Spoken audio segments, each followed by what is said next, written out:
할렐루야.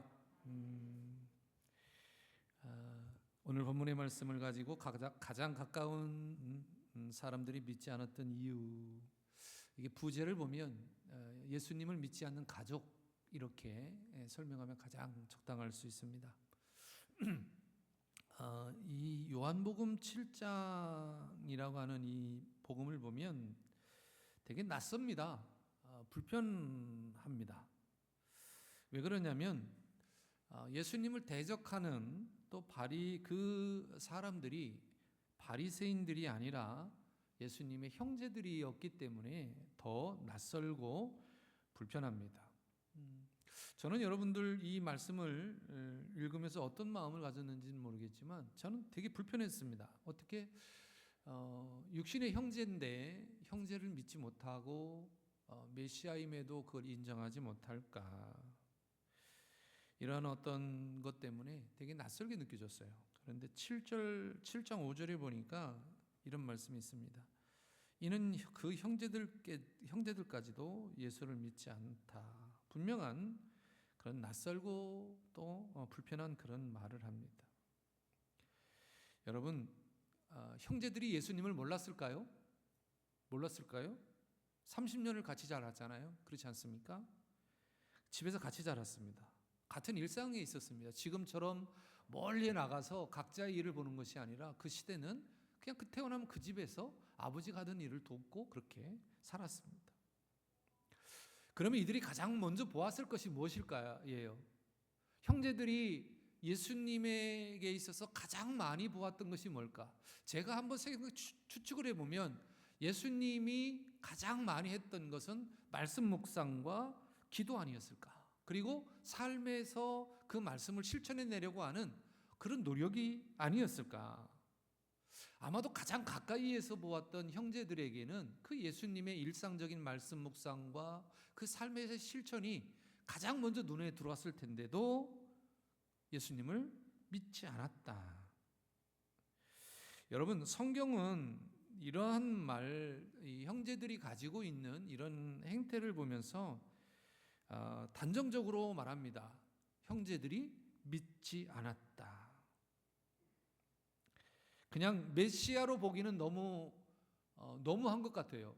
어떻게 우리 집안에서 메시아가 나와? 있을 수 없는 일이야.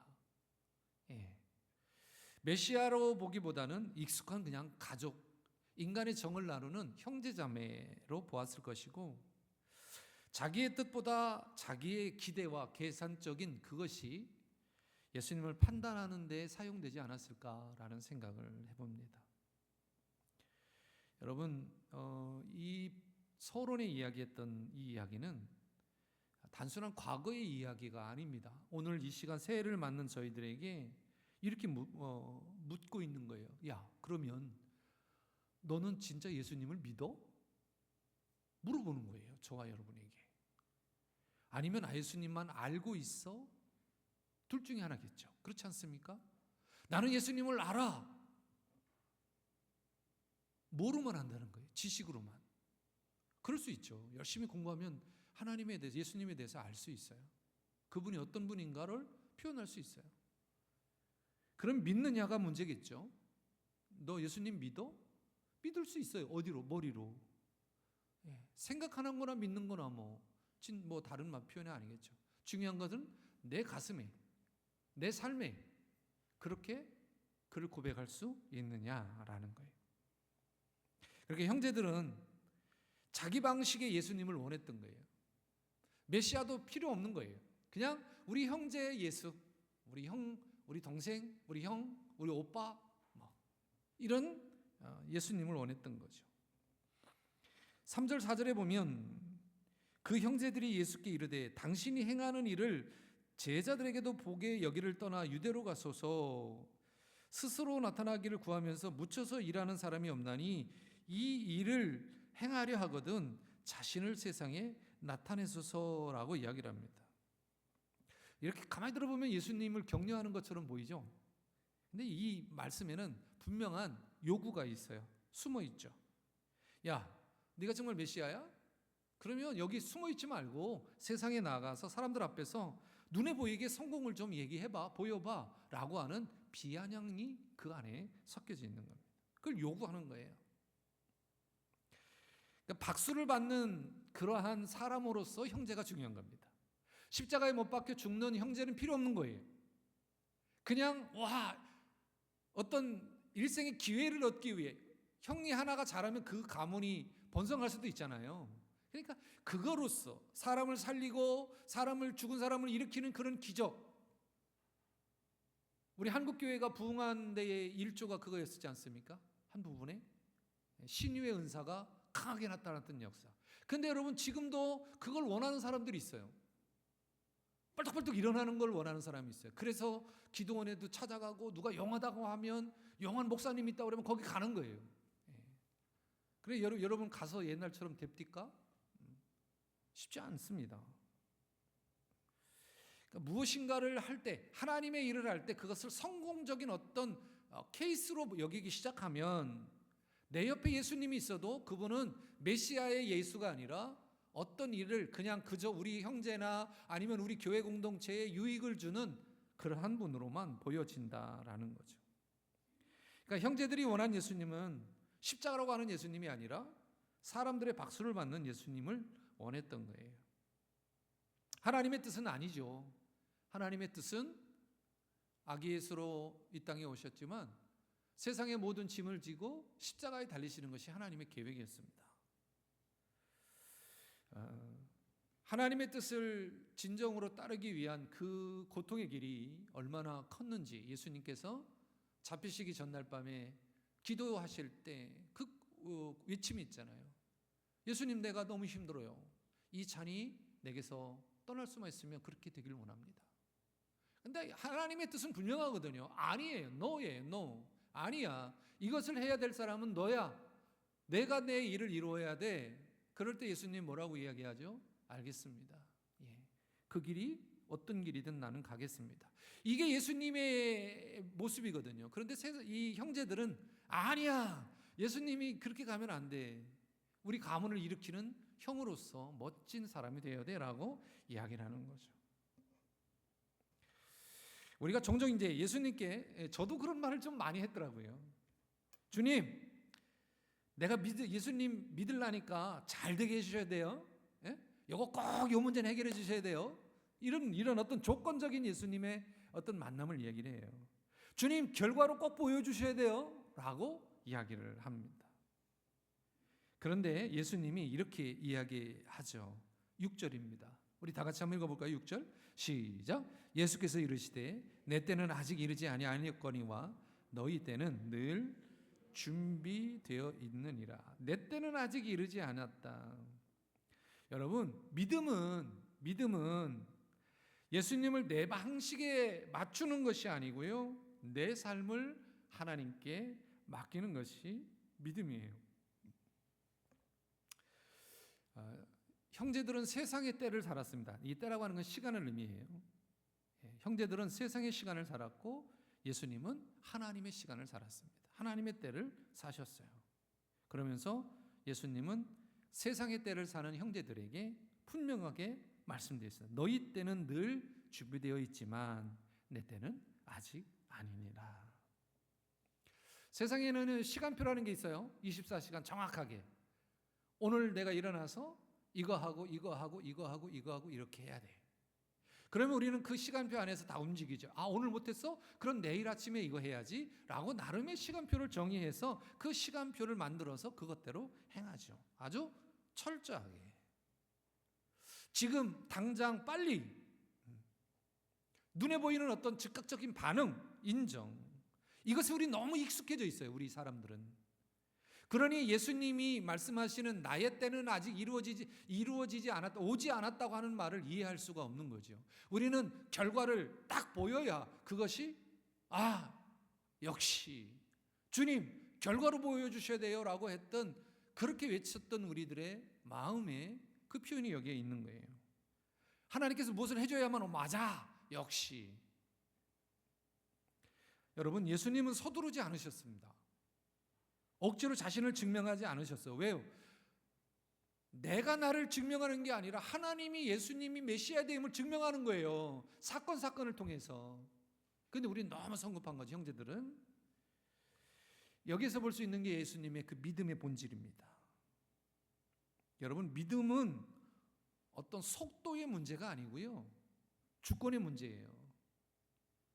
내가 누구의 인생을 결정하고 있는가, 누가 내 인생을, 나의 시간을 결정하고 있는가를 인정하고 또 바라보는 게 믿음입니다. 저는 이 새해를 시작하면서 우리에게 이 말씀은 분명한 도전이 돼요. 빠르게 가는 것이 믿음이 아니고 하나님과 함께 가는 것이 믿음입니다. 여러분, 형제들은 예수님 곁에 있었지만 예수님의 길엔 서지 않았어요. 이 말은 뭐냐면 예수님은 십자가의 길을 가려고 그 길을 준비합니다. 항상 옆에 지근거리에 형제들이 있었어요. 공생애에도 마리아 엄마도 따라다녔고 형제들도 같이 있었죠. 그런데 중요한 것은 예수님이 그 가는 길에 앞장을 서거나 뒤따라가지 않았습니다. 예수님과 매우 가까운 그런 사이였고 가까운 데 있었지만 결국은 예수님을 따르지 않았습니다. 말씀을 들었지만 순종하지 않았고 기적은 기대했지만 그들의 삶은 변하지 않았습니다. 여러분, 우리가 기적을 기대하나요? 삶이 바뀌지 않으면 아주 위험한 신앙의 모습입니다. 여러분, 말씀은 우리의 삶을 바꿉니다. 그래서 우리는 그 말씀을 들으려고 하는 거예요. 제가 계속 여러분이 만났던 예수님, 처음에 만났던 예수님을 자꾸 상기시키는 이유가 뭐냐면 그때 여러분이 예수님을 만났을 때, 인격적으로 만났을 때 여러분은 이미 여러분이 갖고 있었던 모든 옛 구습들을 다 버리고 새롭게 예수님을 닮아가기를 원하는 거죠. 그렇게 되고 있다는 거예요. 그런데 지금을 보면 어때요? 자꾸 옛날 걸 쫓아가려고 하는 그런 모습이 나에게 있더라. 그래서 기적을 자꾸 원해요, 형제들처럼. 여러분, 기적은 기대해도 좋지만 그 기적이 여러분의 삶을 바꾸면 괜찮아요. 그런데 기적은 꿈꾸고 기대하지만 삶은 여전히 바뀌지 않는 우리의 인생, 이것이 우리의 신앙 중에 아주 위험한 신앙의 모습이다라는 거죠. 교회 안에 있지만 예수님의 길에는 서지 않는 상태, 예수님은 그들의 요구에 휘둘리지 않는다는 거예요. 9절의 말씀에 보니까 이 말씀을 하시고 갈릴리에 머물러 계셨다라고 이야기를 합니다. 여러분, 예수님은 사람들이 원한다고 해서 자기 자리를 옮기지 않습니다. 움직이지 않아요. 예수님이 움직였던 것은 하나님의 음성과 하나님의 뜻이 있을 때만 움직이셨습니다. 여러분, 계속 제가 믿음에 대해서 말씀드리지만 믿음은 어떤 거리의 문제가 아니라 결단의 문제라는 거죠. 오늘 예수님의 제자들을 보면 예수님이 얼마나 서운했을까? 인간적인 마음으로 그래요. 얼마나 서운했을까? 그 서운함은 물론 누구에게나 있을 수 있죠. 30년을 같이 산 그 형제들에게도 또 인정받지 못하는 예수님, 가까이 늘 지근거리에 있으면서도 예수님 자신이 가야 될 그 길을 따라가지 않는 그런 형제들을 보면서 예수님이 마음 아파하셨을 거예요. 그러나 그들을 미워하거나 질투하지 않았습니다. 예수님은 그들을 위해서 기도했겠죠. 오늘 이 말씀 요한복음 7장은 새해를 시작하는 우리들에게 두 가지를 줘요. 하나는 경고이고 하나는 초청입니다. 자, 먼저 우리에게 주는 경고를 한번 짤막하게 읽어보면 이 본문이 우리에게 주는 경고는 이것입니다. 예수님과 가장 가까이 있으면서도 끝까지 믿지 않을 수 있다고 하는 경고예요. 그냥 예수님을 지혜로만, 내게 필요한 어떤 도구로만 생각할 수 있는 그런 자들에게 주는 경고입니다. 여러분, 예수님의 형제들은 예수님을 몰랐던 사람들이 아니고요, 예수님을 자기 기준만으로 판단한 사람들이었어요. 우리도 그럴 수 있어요, 신앙생활 하면서. 그래서 본문은 우리에게 분명하게 경고합니다. 예수님을 아는 것과 예수님을 믿는 것은 다르다. 교회에 오래 다녔다고 해서, 말씀을 많이 묵상했다고 해서 자동으로 믿음이 생기는 것이 아니다. 이것이 오늘 우리에게 주는 경고입니다. 그러면 이 말씀이 주는 두 번째는 뭘까? 바로 초청입니다. 예수님이 오늘 우리를 초청해요. 오늘 말씀을 보면 이거예요. 내 때는 아직 이르지 아니하였거니와 너희 때는 늘 준비되어 있느니라. 이 말은 너희의 때를 내려놓고 하나님의 때 안으로 들어오라 라고 하는 초청입니다. 여러분, 세상의 박수보다 하나님의 뜻을 선택하는 자가 되라 라고 말씀하는 거예요. 여러분, 예수를 믿는다는 게 어떤 거예요? 예수님을 믿으니까 좋으십니까? 여러분 한번 묻을까요? 물어볼까요? 예수님 믿으시는 게 행복합니까? 여기만 했어요. 자, 예수님 믿으시는 게 행복합니까? 예, 그 행복이 내가 예수를 믿어서 보장받은 그런 행복입니까? 아니면 참된 그 길로 걸어가면서 주는 하나님의 은혜로 행복합니까? 예, 첫 번째와 두 번째는 분명히 달라요. 저는 여러분이 보장받는 것을 받아서 기쁨이 아니라 하나님께서 여러분을 택하시고 하나님의 백성으로, 하나님의 자녀로, 하나님의 때 안에서 하나님이 원하시는 일을 할 때 그분이 주시는 평안을 가지고 여러분이 행복하고 평안한 삶을 살아가는 것이라 저는 그렇게 생각합니다. 왜요? 저 역시 그렇기 때문에 그렇습니다. 여러분, 예수님을 따른다고 하는 게 뭐예요? 내 인생의 주도권을 맡긴다는 거예요. 오늘 2부 예배 때 이 말씀을 드렸는데, 저는 여러분의 인생을 주님께 다 맡기길 주님의 이름으로 축원합니다. 그래서 우리가 새해를 시작하면서 선택해야 하는 거예요. 우리가 형제들처럼 예수님을 내 기대 안에 가두며 살 것인가? 아니면 예수님의 길 위에 내 삶을 올려놓을 것인가? 이거의 선택은 누가 한다고요? 누가 한다고요? 아니지. 내가 해야죠. 내가. 예. 여러분, 예수님의 형제들처럼 여러분이 기대하는 그 기대 안에 예수님을 가두지 마십시오. 그러면 예수님이 하실 일이 제한적으로밖에 되지 않아요. 제자들처럼 때로는 예수님이 가신 그 길을 두려워하고 자신도 죽을까 봐 그 길을 피해 멀리 갔지만 결과론적으로 예수님의 제자들은 예수님의 길을 따라간 사람들이에요. 여러분, 형제들처럼 되지 마시고 주님의 제자들처럼 되시기를 주님의 이름으로 축원합니다. 그것이 예수님을 따르는 거고 여러분의 인생의 주도권을 주님께 맡기는 겁니다. 예수님의 길 위에, 예수님의 때에 내 삶을 옮겨 놓는 겁니다.